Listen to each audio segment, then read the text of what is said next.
Hey, good people. Welcome back to another episode of the Level Up Alliance podcast, where we empower you as leader of your family legacy to level up. It is my pleasure to be your host, Dee Garrett. Today, we have a special guest with us, and we'll be back in just a moment to introduce. Stay tuned.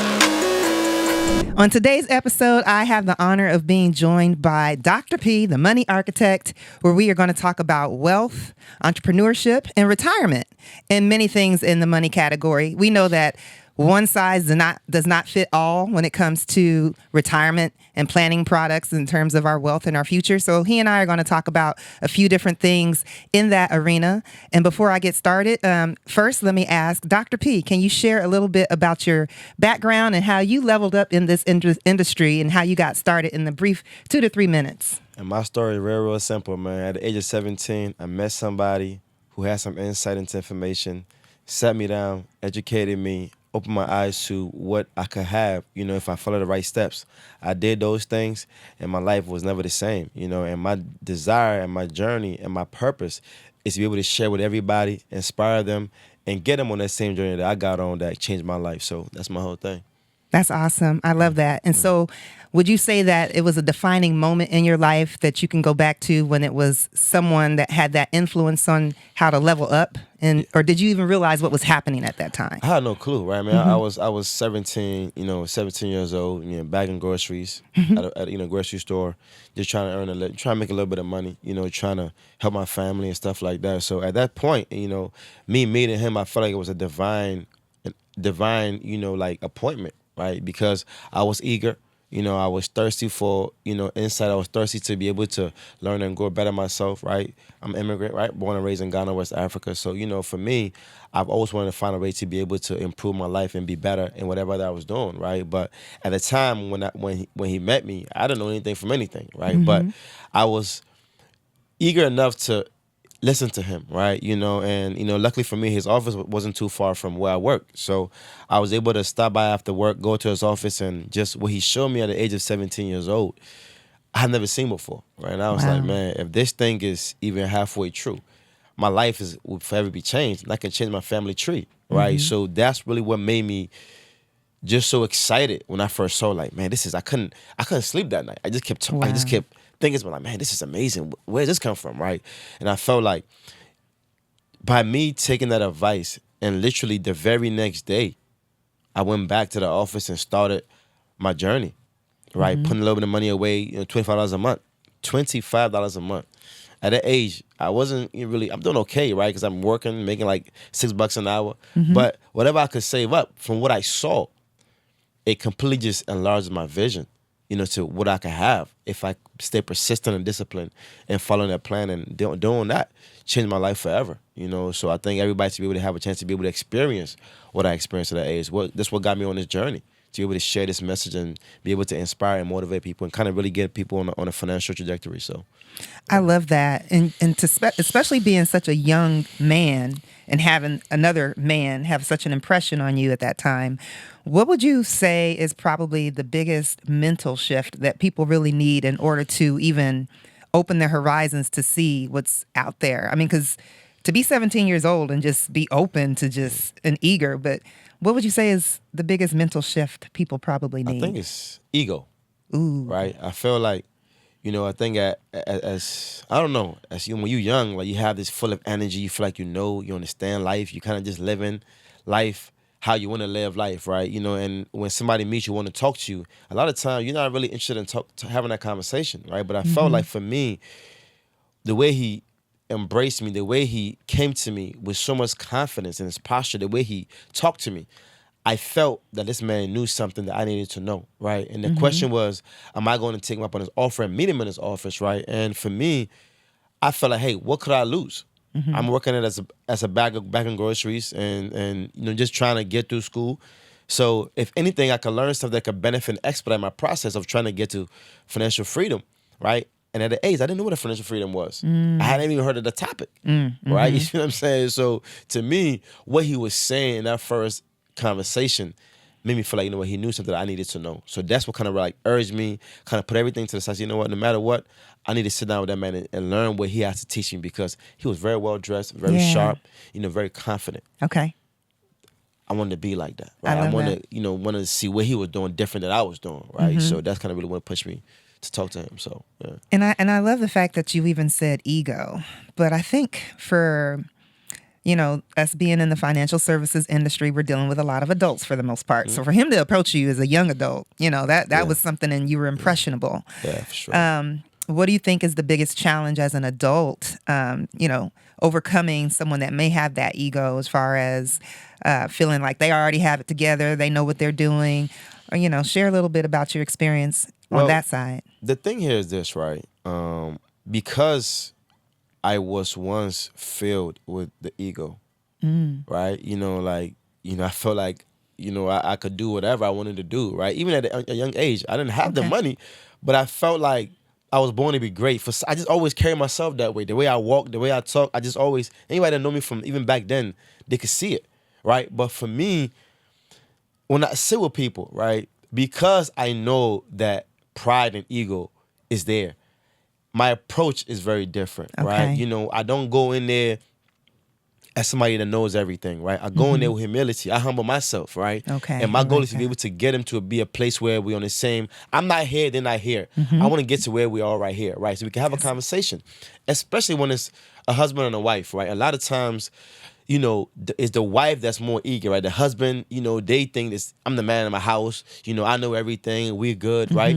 But I know 9 times out of 10, there's something they can do to tweak what they're currently doing, right? I don't go in there with any preconceived notions. Okay. I go in there with the confidence that I have a lot of value that I can add to them.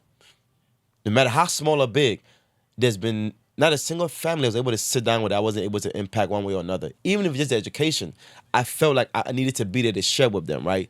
So my goal is to be able to kind of get to a place where I build confidence in the room. I find a way to be able to eliminate that pride and that ego, right? Especially from the man, right? Because it's a man-to-man thing, so it's like, I understand it. And there's nothing wrong with it. Yeah.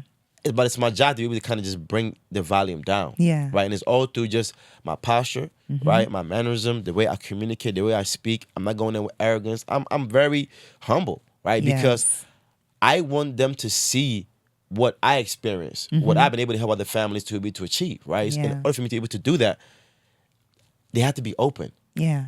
Right? And it's all about how you come to them.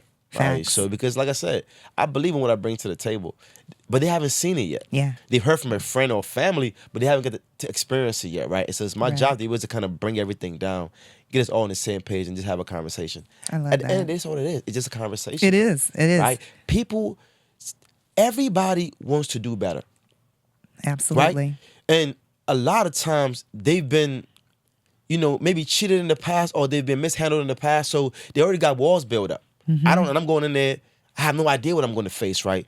So I can't go in there with any type of bravado, any type of I know everything. It's, hey, I'm here to have a conversation, see where I can fit in, how I can maybe improve what you guys are doing. Even if it's just a advice or just a review. Yeah. I'm there to help. Yeah. Right? So that's what it's all about. Yeah, because they don't know what they don't know. They don't know what they don't know. And you mentioned before that financial freedom, and you didn't even understand what that was. How would you define that? And now that you know what you know, it's funny, man. How would you define? That's a very, very interesting topic of financial freedom. Yeah. Because everybody describes it differently. Absolutely. Depending on what age or demographics, right? So, for example, if I'm sitting down with an 18-year-old and I ask him, how would you identify financial freedom? To them, it's when I leave my parents' house and I get my own place. To them, that's financial independence. Yeah. If I sit down with somebody, that's approaching retirement, what's financial freedom? To be able to pay for my bills. Yeah. That's to them, right? But the actual definition of financial freedom is having enough passive income to be able to pay for all your expenses without having to work. So if you have an investment account and let's just say your monthly expenses, let's just say $10,000, Mm-hmm. and your account that you have is producing you $10,000 a month without you having to work. At that point, you can consider yourself financially free because you're not having to work to produce the money, right? Because there's Right. active income and there's passive income. The Yeah. active income is all the money you earn while having to work, and the passive income is all the money you earn without having to work. Right, so that's the difference. When you get to a place where you have passive income that over exceeds your expenses, at that point you can consider yourself financially free. Absolutely. I love that. Yeah, passive versus active income. That's huge. And I think I mentioned that on another episode because I had mentioned Robert Kiyosaki's book, Cash Flow Quadrant. I encourage anybody that is listening and watching to pick up that book so you can understand how the quadrants work. Yeah, that's one of my top 10 favorite kind of books too. Yeah, Kind of mine really, too. it's That's really, kind really of insightful. You know that's what I mean? kind of what led me into entrepreneurship because with my background, I started out, college graduate of construction management. I always had an interest in real estate. Real estate was the direction I wanted to go. Commercial development was kind of where I started, and ultimately I ended up going into residential sales. And so I pivoted into residential sales, left corporate, thinking that I was being, making a move and, becoming an entrepreneur, not realizing that I just was employing myself. And so making that shift from, employee to self-employed, I'm still on the active income side. And I'm like, okay, if I don't go out here and sell these houses, this money is not coming in. So how do you continue to build that? And so that was the beginning of my journey of entrepreneurship. And that's And it was a learning experience. And that was during the recession of 2008. that's a major. So yeah, it was a big learning curve, and I can say I learned a lot from that back then. And so when we were talking about preparing for retirement, and I know that many people are still working hard, but they're not really prepared for retirement. Correct. Why do you think that is, and what can they do differently to help them move that needle? So here's the thing, right? I think a lot of times we complicate money, right? And a lot of times too, depending on who the potential advisor is, right? They make things more convoluted than they need to be. To me, money is very, very simple, right? There are three main stages of wealth building, right? There's the accumulation stage, right? These are your highest income producing years, maybe 18 to maybe like 55 or 50, right? These are where you're trying to, you making the most money, you put money away, right? But somebody has to educate you on that, right? First, we discussed financial freedom. Think about that. Everybody needs to know what their financial independence number is. FI number. When I sit with people and I ask them that question, what is your FIN number? In almost 20 years, I've never had a single person tell me that they know what that is or they ever heard about it. So now think about it. It's the majority of people have no idea what that is. So if you don't have a target number, how can you hit it? Explain how that is derived. Can you share that? Okay. Just for the audience. FIN number, right? So financial independence number, right? You have to figure out, and everybody needs to do this, right? Because remember, retirement age is 67 years old. That's the age. It used to be 65. Now it's 67, right? That's because most people cannot retire at that age, right? So they need to keep working longer. Yeah. But here's the thing. Retirement is a number, not an age. Facts. If you got 4, 5, 10 mil in your account and you have a very low standard of living, that money can last you a very long time in your retirement, right? But the question is, what does that look like for you, right? Because remember, we all have different responsibilities. Some have, children, young children. They have, a lot of debt, whatever it is, right? You need to know what that number is. For example, for somebody, it might be $2 million. For example, if by the time I hit 65 years old, I want to have $2 million because I want to be able to get this amount of money coming to my account every single month for my investments, right? If you don't know what that number is, there is no way to be able to achieve it. What is your monthly expenses? Is it $2,000? Is it $5,000? Is it $10,000? Based on that number, you need to have a certain amount of money saved in your retirement to produce an income that you produce when you were working, right? If your goal is, hey, you know what? By age 55, I want to stop working. I want to be financially independent.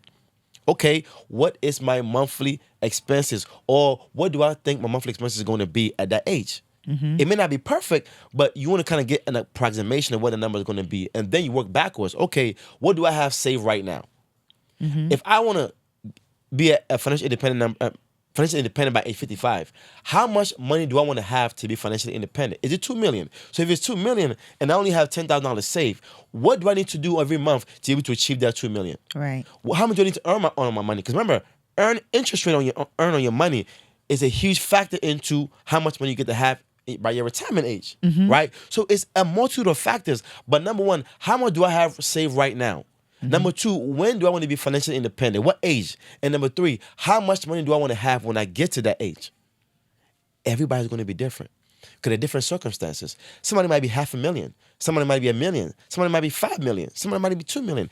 Everybody's different, right? Once you know what the number is and what the age is, you can now work backwards. I can teach you, okay, you know what? You need to invest this amount of money per month to be able to achieve that goal. Whether it's in a 401k, whether it's an IRA, or whatever product you have, you need to invest that money per month to be able to achieve that financial goal. And if you don't know what that goal is, it's very difficult to achieve it. Yes. It's like trying to hit something that you never set a mark to hit. You need to have an idea. That's where financial planning comes to play. Yeah. Without that, it is hard to identify what that number is. You have to also account for inflation. Yes. Inflation is the buying power of your money. Yes. So if you earning money and it's not earning enough past what inflation is costing you, you can never build wealth. So all these things you have to account for, right? You have money. A lot of people, you be amazed, put money in the bank account.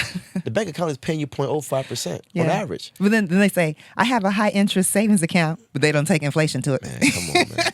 But right. see, the thing is, that's why I said as an advisor, I have to go in that house with humility, right? Because I know something that they don't know. Yeah. But it's not my job to appear like No. I'm over here. It's my job to be able to sit down with them and properly communicate to them how they can get to achieve their goal. All I'm doing is having a conversation. How can I help you to achieve your goals? What are your goals? What do you want to achieve? Do you have young children? Do you want to put them through college? What does that look like for you? Do you have a plan? It's a conversation. And my job as an advisor is to put together a plan that serves the overall goal. I love that. I love that. And the fact that you even brought up interest. And I think we talked about compound interest last time you and I were together, and educating people on how that works. Yeah. What would you say are some creative or unique ways that you may have, or products even that you may have offered your clients that can offer great compound interest growth, but that are outside of the 401k or mutual funds or, traditional retirements? For me, right, that's a very good question, right? And I think that's some of the challenges that we face in the financial industry, right? I think, and every advisor has a different philosophy of what they educate their clients on, right? For me, my knowledge and understanding of the market, if you're trying to, first of all, there are many things you can invest in. You can invest in stock market. You can invest in real estate. You can invest in crypto. You can invest in businesses. There's multiple ways to grow your money. But the thing is, everybody needs to understand what is their own investor DNA. Risk tolerance. Risk tolerance. Are you conservative? Are you moderate? Or are you aggressive? If you know yourself to be somebody that's conservative, that dictates what investment you put your money in. If you're aggressive, that dictates because somebody that's conservative, as an advisor, I cannot give them a aggressive portfolio because they won't be able to sleep at night. That's why the conversation is so critical, right? Yeah. That's why as an advisor, I have to show them and educate them on what they have available to them. I don't try to just recommend products without first knowing what their needs are. I have to first know what their needs are, then I can kind of direct them as far as like what to put their money in, right? Most people know about their 401ks, right? That's, to be honest, that's where most people invest money. Yeah. And the thing is, though, a lot of jobs don't offer 401ks, right? So in that scenario, what can you do? You can open up an IRA, individual retirement account. For me, when it comes to investing, that's the markets is what I love to invest money in right now. If I'm sitting down with an older person and their risk tolerance is very low, right? Or they have, that's what I mentioned earlier, there are three ways or there are three processes in investment, right? There's accumulation, there is capital preservation, and there's distribution, right? And these are the different stages of investing. If you're in your early years, you're in the accumulation stage. Right. When you get to a place where, hey, I've amassed a great amount of money that I feel very good about, and now I need to preserve that capital to make sure that I'm not having too much volatility in that investment. You now need to put it in a place where you can have some protection. And then when you get to your retirement stage, at that point, you're no longer working. You need income. So that's your distribution stage. Okay. And everybody is in a different stage. So as an advisor, I need to be able to identify what stage they're in to figure out what is the most effective strategy for them. So if a person is behind on the retirement and they, you behind as far as getting to their fin number, correct. And you're sitting down with them, what products would you recommend for them to reach that goal? It depends on the age. Okay, so say they're in their 40s. So they got another 20 years of work. If somebody's 40 years old, right, and they're working, and the employer is, giving them a 401k plan. Here's my thing. I would first advise them to make sure that, remember, the employer gives them a match on their 401k. I employ them to make sure whatever the match is by the employer, they absolutely match that contribution. Free money. It's free money. At the end of the day, right, there is no investment out there that's going to give you 100% return on your money. Yeah. So that is free money, right? Free money. So Go get it. You always start with that 401k first, because there's nobody gonna give you free money, right? So if they don't have a 401k. If they don't have a 401k, then they go to the IRA, right? Because as I mentioned earlier, the interest rate that you get on your investment, no matter where it is a critical component, especially when you factor in time.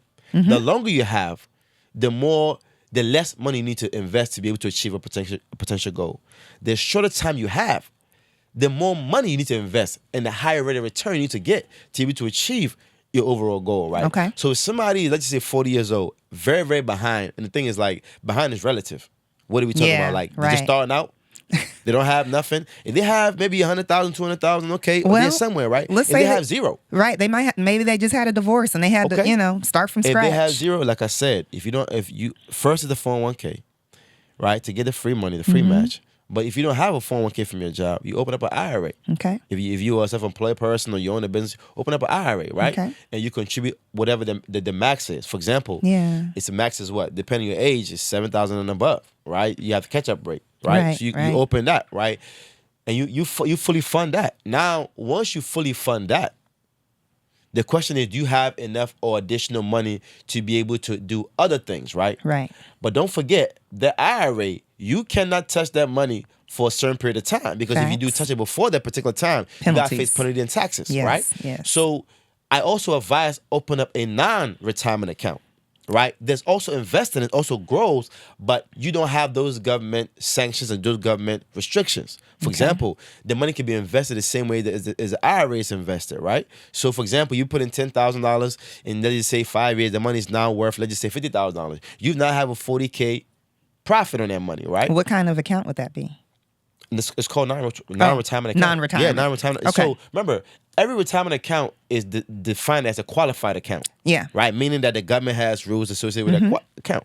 Then you have non-qualified account, which means this is your own account. You can either put in a bank account or you could put it in an investment account. Facts. Whatever. It could be Charles Schwab, whatever you want to put it. Right. But that money does not have those governmental sanctions. You can take it whenever you want to take it, right? But the idea is that rather than having that money just sit in a bank account, not earning any interest, you can invest that money in the market. Now, you might have an aggressive retirement account. You may not necessarily want to have a aggressive non-retirement account, because that's money you may need within the next 2 years, right? That's why it is very, very important to make sure that your money is in different buckets. Yeah. Is it for emergency?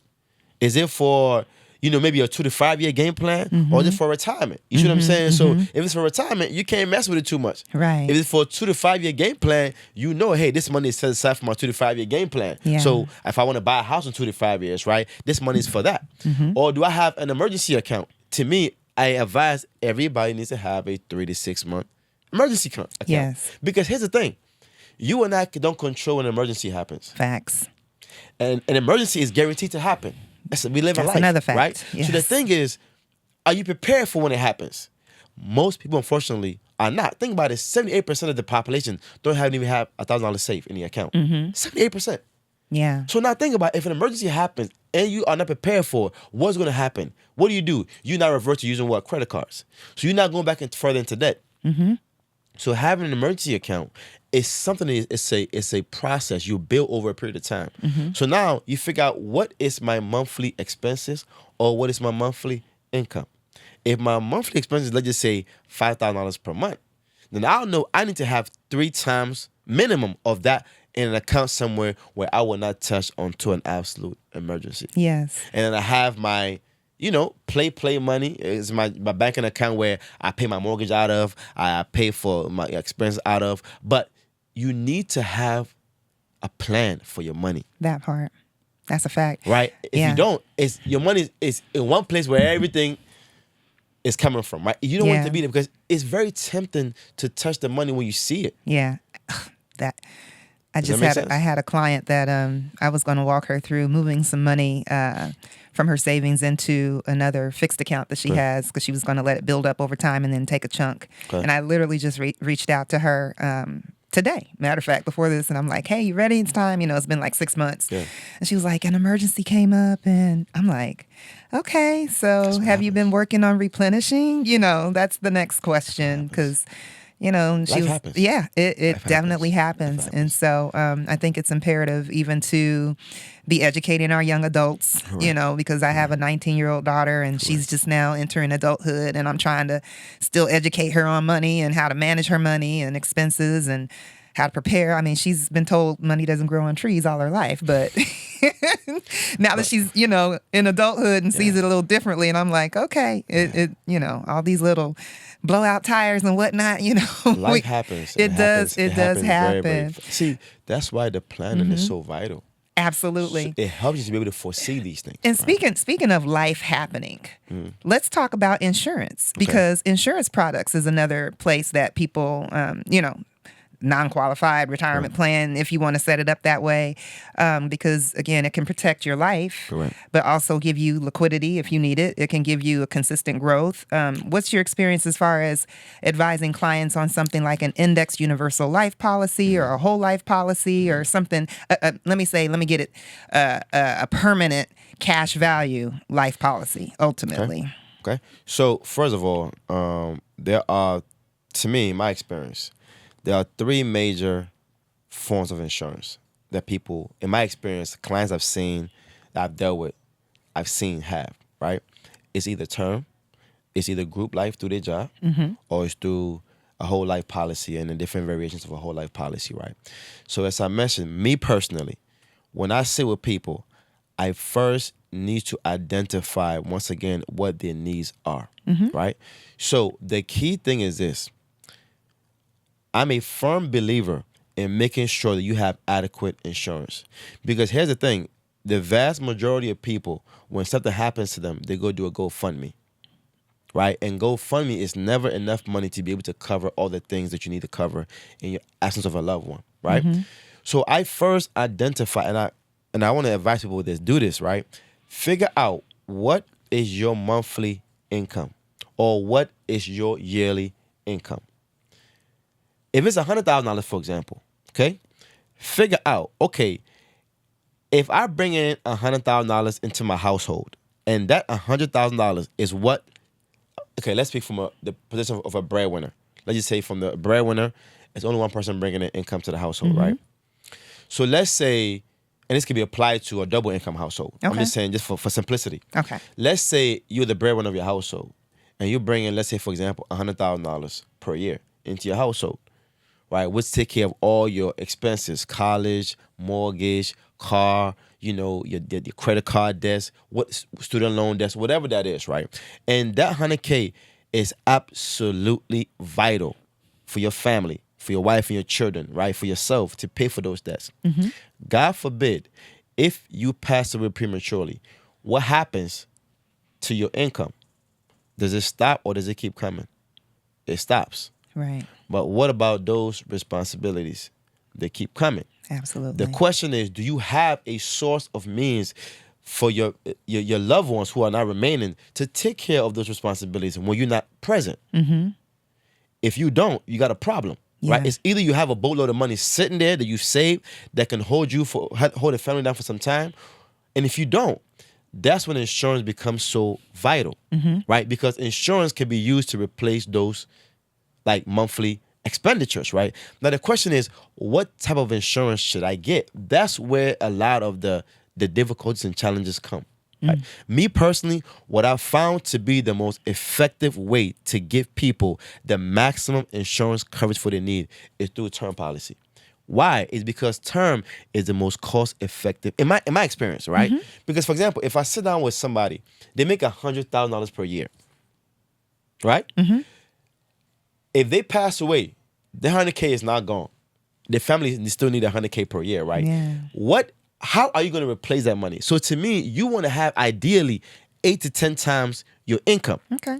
Why do I say that? If you make 100K, you need at least $800,000 to $1 million coverage. Why do I say that? Okay. If you look, remember the whole idea is for you or your remaining people to be able to replace the income that you were producing when you were alive. It's that legacy. Right? Legacy. So if you pass away and you only got $100K insurance policy, how long is that money going to last? Not long at all. 1 year or less. If you have $200,000 coverage, how long is that going to last? Remember, your family needs $100K per year. If you only have $200,000 in 2 years, that money is gone. If you have $300K in 3 years, the money is gone. If you have $400K in 4 years, the money is gone. But something amazing happens when you have 8 to 10 times that income. Because here's the thing: if you pass away, your spouse now take their money, properly invested through advice, whatever, properly invested in an actual income producing account. Think about this. If you look at the stock market since 1924, it's averaged 8 to 10% return. So if I have $1 million sitting in an investment account, producing 8 to 10% return on average, I can replace the income that my spouse was producing when he or she was alive. Yeah. Right? But if I get an insurance, if I need $1 million, the question is, what policy or what insurance is going to allow me to be able to afford that $1 million? Because I know I need $1 million. Right?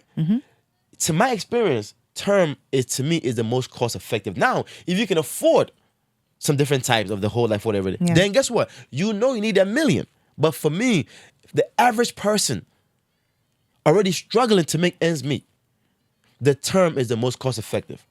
And most people, I sit down, they have group life through their work. Yeah. The thing is, group life insurance is not the most effective insurance. It's the most cheapest. Yeah. And it's the reason why it's cheap. Yeah. It's because why? It seldom pays out. Yeah. Right? So to me, like I said, no one size shoe fit everybody. That's why it's very, very important to make sure that you sit down with an advisor to go through your situation to figure out what is the best thing for you and your family. Right? And whatever that is, you got to make sure that it fits you. I agree. Right? I mean, what I like with my clients is after we determine their insurable need, ultimately, if they need that $1 million, then definitely going to show them what the cost of a term policy would be. Correct. With the understanding that, number one, this is a temporary thing. Correct. So it's not something that's guaranteed. Correct. We're just essentially playing the market Correct. as far as with your life. Correct. And, Lord forbid that something happens within that 10, 20, 30 years. The downside is that once that policy expires, number one, letting them know if it's convertible. So if it's convertible, let's convert it to a permanent policy that's going to last you throughout the end of your lifetime. But then if it's not, letting them know that, you would no longer have that protection and that you'd have to reapply at your current age and health, which could be a little bit on the downward side by that time, 30 years. Not could be. It will be. Well, yeah. Right. So here's the thing. Yeah. Right? I mean, so generally, as we age, our health generally deteriorates. It deteriorates. Let's have We're living real longer. conversation. Correct, right? Yeah. So for me, right, that's why I'm a firm believer in properly educating and giving my clients knowledge of and insight as what's available to them, right? Yes. To me, as a financial advisor, it would be terrible for me to sit with a client and strictly just give them insurance. That is, oh no, yeah, that's what I'm saying. That is the worst thing I could do for that client. Now they need it great, but I have to also advise them that hey, that term insurance at some point is going to end. So you have to also have investments. That's why diversification is huge. Correct. You can't Correct. put. I mean, I'm real estate background. Correct. Heavy in real estate. Correct. Real estate crashed, it happens, and so man. I'm like, money dropped or whatever. It's Correct. great when it appreciates, Correct. but Correct. yeah, I can't put all my eggs in one basket, and I would basket. never Correct. encourage my client to Correct. do that. And Correct. same along the lines of insurance, Correct. with a term policy, what we call maybe a blended policy. You get a term for X amount that's going to carry the boatload, the bulk of it, and then you get a permanent policy that's going to also give you cash value and growth over time that can also pay you a personal pension at the end if that's what you choose to do as far as how it's structured for an income. See, the problem here is this, right? In my own experience, Okay. the clients I've sat down with that had the whole life policies, right? Your whole life. Okay. Right? I mean, on the whole life, you have variable life, flexible life, universal life, IUL. They all fall under that category of whole life because this is permanent insurance, right? Permanent. So the thing that I've identified in my experience is this. A lot of people don't understand how those policies work. And a lot of times, the person that sat down with them did not properly educate them, Education. right? That's huge. So the client don't know what they have or don't know, don't understand what you're looking at, right? Right. And in almost every case that I've sat down with a client, when I explain to them how the policy works, they're shocked because they've never been properly educated, right? Yeah. So it's like, for me, like I don't speak for everybody, right? I can only speak from my years of experience in this industry and what I've seen with clients and the different products that they have. People just have to be very careful in what they get or what they buy. Right? Proper education is where it ultimately lands. I know. So I appreciate you stopping by today to spend some time with me. Man. Before we go, tell the viewers where they can find you if they want to connect with you. Man, listen, I'm not hard to find. Dr. P. You can't forget that, right? Dr. P. Just what? Wealth District. That's my business. If you're looking for me, come to Wealth District and we can have a conversation, man. Dr. P. You can find me on Instagram. Dr. P _Dr_ the Money Architect. Look for me, and I'm happy to have a conversation, man. Yeah. So as we mentioned, one product does not fit all. Yeah. I appreciate the diverse conversation of products and services that we have. Again, I've been your host, Dee Garrett with Level Up Alliance Podcast. Thank you for joining. We'll see you on the next one. Dee, I want to thank you for the opportunity. I want to thank you for a great conversation. And to me, at the end of the day, all we're doing is trying to inspire open eyes and get people moving, right? You can learn all day long. If you don't take action, is useless. Absolutely. Right? So thank you, Dr. P. Absolutely, man. All right. Thank you, D. Let's Appreciate go. it. Let's level up, man. Level Up Alliance. Absolutely, man. Yes. Thank you. Yep.